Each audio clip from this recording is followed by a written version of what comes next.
नमस्कार दोस्तों। आज हम करेंगे यूपीएससी प्रीवियस ईयर के हिस्ट्री के मिडविल हिस्ट्री का पार्ट के कुछ क्वेश्चन जो आने वाले प्रीलिम्स 2022 के लिए 23 के लिए वैसे महत्वपूर्ण होंगे और आपको पता चलेगा कि इस प्रकार से क्वेश्चन पूछे जाते हैं। पहला क्वेश्चन है, चित्रकला की मुगल कला भारतीय लघु चित्रकला की रीढ़ है। निम्नलिखित में से किस कला पर मुगल चित्रकला का प्रभाव नहीं है? ऑप्शन 1 पहाड़ी, ऑप्शन राजस्थानी, सी Kangra, D Kalighat.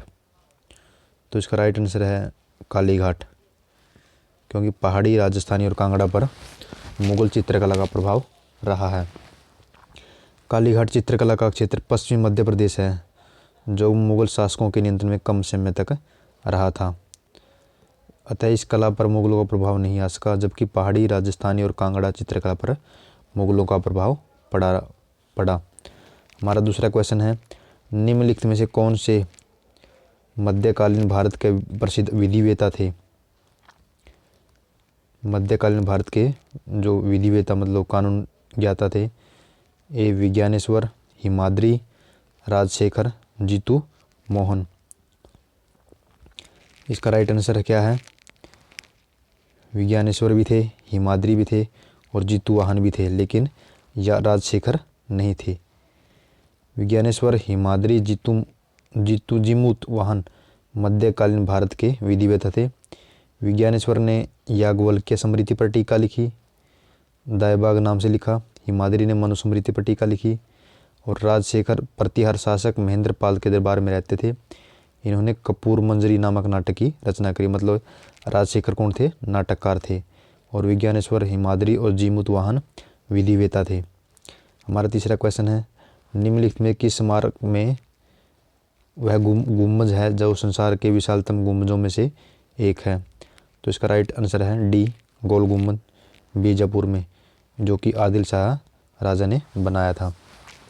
Next question है, अष्टप्रधान नाम की मंत्री परिषद थी, किसके टाइम में थी? गुप्त शासन काल में, चोल शासन में, विजयनगर साम्राज्य में और मराठा में। आपको ध्यान होगा अष्टप्रधान मराठा राज्य में थे।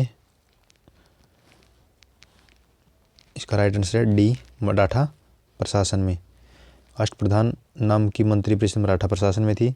शासन कार्यों में सहायता के लिए शिवाजी ने इसका निर्माण किया था। ये मंत्री शिवाजी के सचिव के रूप में कार्य करते थे। इनकी भूमिका मात्र सलाहकार की रही थी। नेक्स्ट हमारा दिए गए मानचित्र में जो निर्दिष्ट मार्ग का अनुसरण कर अपने सैन्य अभियानों में किसने किया था? चंद्रगुप्त द्वितीय ने, हर्षवर्धन ने और राजेंद्र चोल ने और नेक्स्ट हमारा मलिक काफूर ने। तो जो ये मार्ग दिया है डॉट में भारत के नक्शे में, ये मार्ग जो है इसमें मलिक काफूर जो कि अलाउद्दीन खिलजी का सेनापति रहा है, इसने सैन्य अभियान में अनुसरण किया है। नेक्स्ट है, अपभ्रंश शब्द का प्रयोग मध्यकालीन संस्कृत ग्रंथों में होता था। ये क्या है? अपभ्रंश राजपूतों में से जातिच्युत लोगों को इंगित करने के लिए अपभ्रंश का प्रयोग किया जाता है। वैदिक कर्मकांडों के त्याग को इंगित करता था। कुछ आधुनिक भारतीय भाषाओं के आरंभिक रूपों को इंगित करने के लिए और संस्कृत उत्तर छंदों को इंगित करने के लिए। आपको याद रखना कि अपभ्रंश भाषा से रिलेटेड शब्द है। जो प्रारंभ में सभ्य प्रकार की भाषाएं थी, आरंभिक रूप था भाषाओं का, उनको इंगित करने के लिए अपभ्रंश शब्द का प्रयोग किया गया। हमारा 7वां क्वेश्चन है, नस्तलीक है। नस्तलीक क्या है? राइट तो देखते हैं। ऑप्शन ए है एक प्रकार की फारसी लिपि जो मध्यकालीन भारत में प्रयुक्त होती थी। एक राग जिसकी रचना तानसेन ने की थी। मुगल शासकों द्वारा उद्धृत एक उपकर। और डी है हमारा उलेमा के लिए एक आचार संहिता। तो इसका राष्ट्र आंसर है एक फारसी लिपि थी जो मध्यकालीन भारत में प्रयुक्त होती थी। नस्तालिक क्या है? एक फारसी लिपि थी जो मध्यकालीन भारत में प्रयुक्त होती थी। 8वां क्वेश्चन है, जिस सूफी संत की मान्यता थी कि भक्ति संगीत ईश्वर के निकट पहुंचने का एक साधन है, वह है? किस सूफी संत ने माना कि भक्ति संगीत ईश्वर के निकट पहुंचने का एक साधन है? वह किसने माना? मोहउद्दीन चिश्ती ने, बाबा फरीद ने, सैयद मोहम्मद गसूदराज ने और शाह आलम बुखारी ने। इसका राइट आंसर है मोहुद्दीन चिश्ती ने। मुगल चित्रकला किसके राज्यकाल में अपनी प्रकाष्ठा पर पहुंची? ये सबको पता होना चाहिए, क्योंकि जो स्थापत्य कला है वो सांझे के टाइम में आई थी, जो अपने प्रकाष्ठा पर पहुंची थी। और चित्रकला का नाम आता है तो आप जहांगीर पर टिक कर सकते हो। मुगल चित्रकला जहांगीर के काल में अपनी प्रकाष्ठा पर थी। जहांगीर ने स्वयं चित्रकला में रुचि ली और कई चित्रकारों को प्रश्रय प्रदान किया। हमारा नेक्स्ट क्वेश्चन है, मध्यकालीन भारत में मनसबदारी प्रथा खासतौर पर इसलिए चालू की गई थी ताकि सेना में भर्ती की जा सके। बी, राजस्व संग्रह में सुविधा हो। सी, धार्मिक सामंजस्य सुनिश्चित हो। डी, साफ सुथरा प्रशासन लागू हो। जो मनसबदारी प्रथा थी, आपको पता है इसका कारण क्या था? साफ सुथरा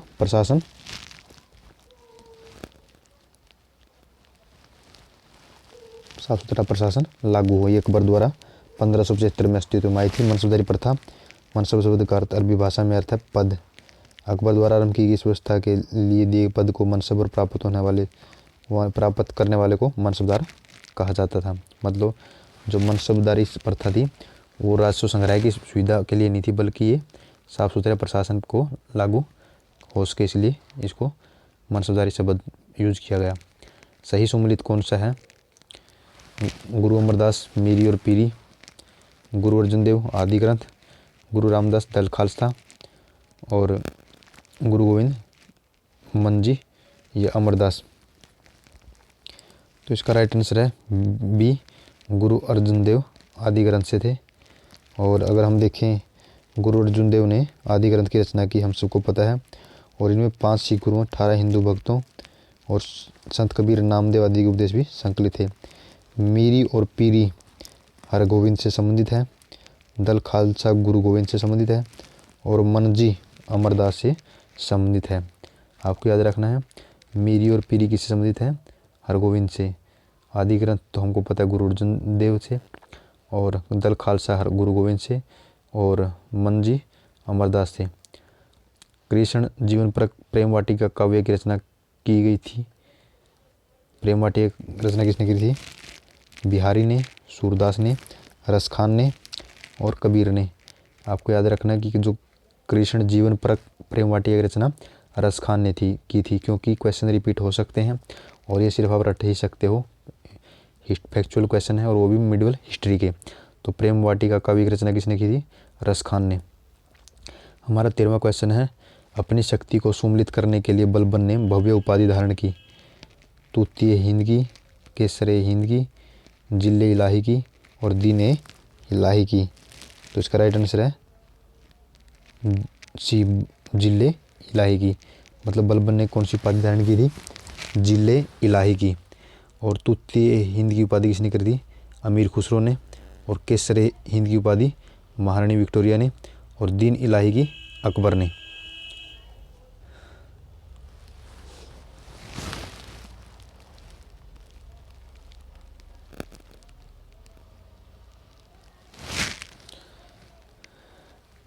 अकबर के शासनकाल में पुनर्गठित केंद्रीय प्रशासन तंत्र के अंतर्गत सैनिक विभाग का प्रमुख था।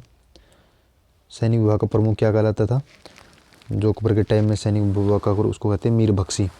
अकबर के शासनकाल में जो सैनिक विभाग का प्रमुख मीर बख्शी था, इसका कार्य क्या था? सैनिकों की भर्ती करना, हुलिया एवं दाग को सुनिश्चित करना, शस्त्र और रसद आदि की देखभाल करना और पदोन्नति और वेतन आदि देना। हमारा नेक्स्ट एक कथन दिया हुआ है और एक उसका कारण दिया हुआ है।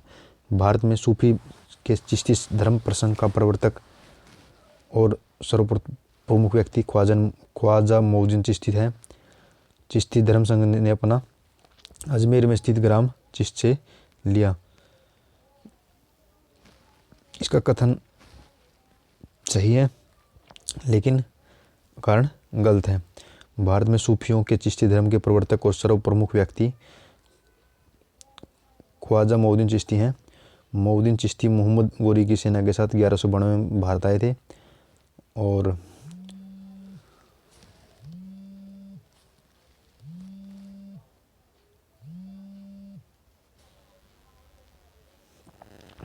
हमारा 16वां क्वेश्चन है, महाभारत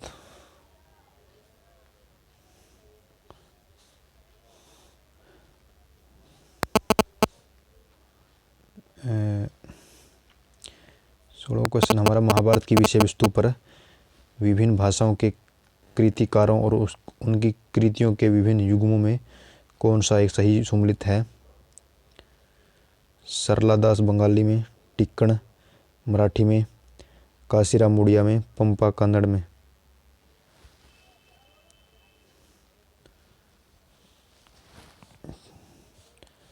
इसका राइट आंसर है पंपा, कन्नड़ भाषा से संबंधित है। इसने महाभारत का कन्नड़ भाषा में अनुवाद किया था। हमारा 17वां क्वेश्चन है, जिस मध्यकालीन भारतीय लेखक ने अमेरिका की खोज का उल्लेख किया है वह कौन सा लेखक है जिसने अमेरिका की खोज का उल्लेख किया है? ए मलिक मोहम्मद जायसी, बी अमीर खुसरो, सी रसखान और डी अबुल फजल। तो इसका राइट आंसर है अबुल फजल। अबुल फजल ने कई ग्रंथों की रचना की और अमेरिका की खोज का भी उल्लेख किया। अमेरिका की किस भारतीय लेखक ने अमेरिका की खोज का उल्लेख किया? उसका राइट आंसर है अबुल फजल। शिवाजी के अष्टप्रधान का जो सदस्य विदेशी मामलों की देखरेख करता था वह था पेशवा, सचिव, पंडित राव और सुमत। तो आपको याद रखना, विदेशी मामले वो सुमत होता था। पेशवा एक प्रधानमंत्री के तौर पर कार्य करता था और जो सचिव है पत्राचार विभाग का होता था। सचिव पत्राचार विभाग को देख रेख करता था। पंडित राव धार्मिक मामलों छत्रपति जी का मुख्य सलाहकार था। पेशवा मुख्यमंत्री होता था और जो विदेशी मामले वो सुमत देखता था। इसका राइट आंसर है डी।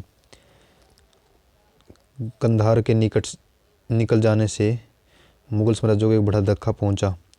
क्यों पहुंचा? क्योंकि यह प्राकृतिक संसाधनों की दृष्टि से महत्वपूर्ण था। दूसरा, मध्यवर्ती राज्य क्षेत्र के दृष्टिकोण से, संचार व्यवस्था के दृष्टिकोण से और सामरिक महत्व के केंद्र के दृष्टिकोण से। जो कंधार मुगलों से निकला एक धोखा क्यों लगा? क्योंकि सामरिक महत्व की दृष्टि बड़ा ही महत्वपूर्ण स्थान था। शाहजहाँ ने 1638 में ईरानियों से कंधार वापस प्राप्त कर लिया था, परंतु 1649 में पुनः खो दिया। कंधार मुगल साम्राज्य का महत्वपूर्ण सामरिक केंद्र था। नेक्स्ट हमारा, सल्तनत काल में फवाजिल का अर्थ क्या है? इसका राइट आंसर है ए अभिजात वर्ग को दिया जाने वाला अतिरिक्त भुगतान फवाजिल, बी वेतन के बदले में निर्धारित मालगुजारी, सी इक़्तिदारों द्वारा सरकारी खजाना में जमा की जाने वाली अतिरिक्त राशि और डी कृषकों से ली जाने वाली गैर कानूनी जबरन वसूली। इसका राइट आंसर है सी इक्ता पाने वाले व्यक्ति सुल्तान की सेवा के लिए एक निश्चित संख्या में सैनिक रखता था तथा राजस्व की वसूली करता था। वह सैनिकों का वेतन और अपना खर्च काटकर शेख सुल्तान को भेज देता था, जिसे फवाजिल कहते हैं। तो फवाजिल का क्या अर्थ हुआ? इक़्तिदारों द्वारा सरकारी खजानों में जमा की जाने वाली अतिरिक्त राशि। हमारा 21वां क्वेश्चन है, दिल्ली का जो सुल्तान भारत में नहरों के सबसे बड़े जाल का निर्माण करने के लिए प्रसिद्ध है वह कौन सा है? इल्तुतमिश, गयासुद्दीन तुगलक, फिरोज शाह तुगलक और सिकंदर लोदी। इसका राइट आंसर है फिरोज शाह तुगलक। इसने बड़ी संख्या में नहरों का निर्माण करवाया। नेक्स्ट 22वां क्वेश्चन है, जिसमें कथन दिया हुआ है, प्रारंभ में तुर्की प्रशासन सैनिक प्रधान था, कारण अग्रणी सैनिक नायकों के बीच देश को एकता के रूप में खंड विभाजित कर दिया गया। तो इसका जो कारण है वो कथन का सही से व्यक्त करता है। तो इसका राइट आंसर है ए, दोनों सही है और आर ए का स्पष्टीकरण है। और हमारा नेक्स्ट क्वेश्चन है 23वां, इसी प्रकार कथन है, शाहजहाँ के शासनकाल में दारा सिकोह को बलख बदखसा कंधार के अभियान पर भेजा गया। कारण क्या दिया है? शाहजहाँ द्वारा मध्य पूर्व को भेजा गया अभियान अद्भुत रूप से सफल रहा। इसमें कथन सही है लेकिन जो कारण है वो गलत है। तो हमारा नेक्स्ट क्वेश्चन है, निम्नलिखित कथनों पर विचार कीजिए। अहदी में घुड़सवार सिपाही थे जिन्होंने, ऑप्शन ए, जिन्होंने अपनी सेवाएं एकाकी प्रदान की, जिन्होंने किसी सरदार के साथ अपने को संलग्न नहीं किया, 3 सम्राट ही उनका आसन कर्नल था, जिन्होंने अपने को मिर्जा के साथ संलग्न किया। तो ऑप्शन 1 3 4 2 3 1 2 3 1 4 राइट आंसर है 1 2 3। मतलब अहिदी में घुड़सवार सिपाही थे। वे घुड़सवार सैनिक थे जो सीधे मुगल शासकों की सेवा में थे। ये किसी मनसबदार के सैनिक नहीं होते थे। इनकी नियुक्ति स्वयं मुगल शासक द्वारा की जाती थी और इन्हें ऊंचा स्थान और वेतन प्राप्त होता था। नेक्स्ट हमारा सही जो निम्नलिखित पर विचार करना है। तुगलकाबाद किला, लोधी गार्डन, फतेहपुर और कुतुब मीनार, फतेहपुर सीकरी, जिनका निर्माण कब हुआ उसके अनुसार कालक्रम में सजाना है। हमको पता है कि कुतुब मीनार का निर्माण 1192 में ईस्वी में हुआ और तुगलकाबाद किला का 1321 ईस्वी में हुआ। लोधी गार्डन का निर्माण 1517 में हुआ और फतेहपुर सीकरी का हुआ था 1569 में। इसके अनुसार आप देख सकते हैं। तो आपको पता चल गया, इसका राइट आंसर होगा बी, पहले 3 आएगा क्योंकि कुतुब मीनार का निर्माण कब हुआ 1192 में। फिर आएगा 1, क्यों तुगलकाबाद का निर्माण हुआ 1321 में। फिर आएगा लोधी गार्डन जो 1517 में बना। फिर आएगा फतेहपुर सीकरी जो कि 1569 में बना। हमारा नेक्स्ट क्वेश्चन सही सम्मिलित करना है। 1556, 1600, 1686, 1739। हमको पता है नादिर शाह ने दिल्ली पर आक्रमण किया 1739 में। हमको ये भी पता है शिवाजी का देहांत कब हुआ 1686 में। हमको ये भी पता है ईस्ट इंडिया कंपनी को अधिकार पत्र प्रदान हुआ 1600 में। और हमको ये भी पता है कि अकबर का राज्यारोहण कब हुआ 1556 में। लेकिन हल्दी घाटी है तो 1565 में हुआ था, जो इसमें ऑप्शन में नहीं दिया हुआ। इसके अनुसार आप मिला सकते हैं। नेक्स्ट है जो मानचित्र में जो रेखांकित क्षेत्र है वो किससे संबंधित है। 1557 में अकबर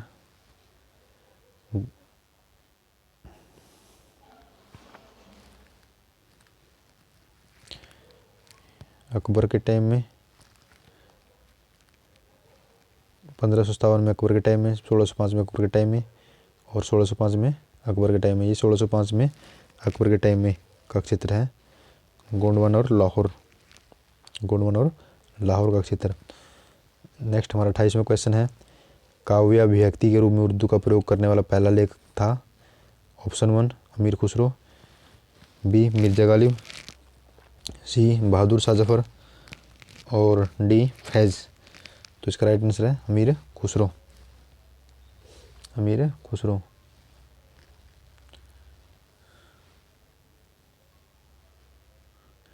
नेक्स्ट हमारा दिया गया मानचित्र किस लोधी शासक सुल्तान से संबंधित है।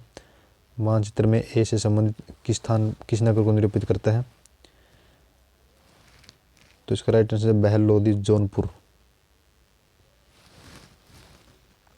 हमारा 30वां क्वेश्चन और इस वीडियो का लास्ट क्वेश्चन।